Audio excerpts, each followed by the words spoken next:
Hi, my name is Eric Smith, and this is an excerpt from my autobiographical series, My Life in Not So Much a Nutshell, but more of a Melon, Rind. And this is from the second of those 4 books.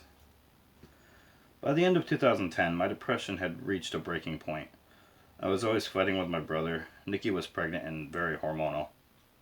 One night, an argument between myself and Mike and Nikki got so bad that I barricaded myself in my room. My temper was flaring, so I punched out the small window in my closet door. As my hand bled profusely, I swallowed the rest of my Lamictal in the little brown prescription bottle. Eventually, Nikki opened my bedroom door and discovered what I had done. She huffed a bit and left the room. A few minutes later, she returned, wearing her coat, and ordered me into her car. "I'm taking you to the hospital," she said.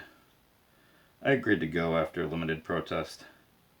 The hospital admitted me to the intensive care unit. They performed all of their tests and discovered that my heart had a dangerous arrhythmia. I would need to see a cardiologist. I stayed in the hospital for 4 days, being woken up every 4 hours so that the phlebotomist could take some blood. I received cards and flowers. DJ's mother, Tina, visited me. After we talked for a while, she said that I was to come and live at their house. My brother visited me, and I told him that it was his fault that I tried to end my life. This was wrong. I shouldn't have told him that, but I did.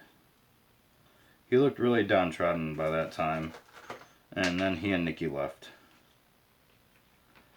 I was visited by the cardiologist late on my 3rd night. Dr. Contanini was a short, old man. He wore a brown suit and thick glasses. "Your heart is comparable to that of a 93-year-old woman," he told me. "You will need a pacemaker in the future."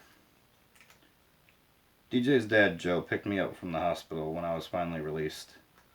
Later in the day, I was scheduled to pick up my stuff from my brother's apartment.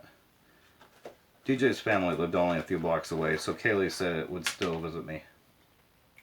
When I arrived at the apartment, I noticed all my stuff packed into the living room. Mike had already started switching to the new bedroom, my bedroom. We had a confrontation in the living room. Mike pinned me against the wall by my throat. Kaylee and Nikki pulled him off of me. It was pretty bad. Half an hour later, DJ and Ralph comforted me. Sitting in the basement, I told them that I felt like I'd lost my brother, and it sucked. "We'll be your brothers," Ralph said as he put his arm around my shoulder. "Yeah, man," DJ added.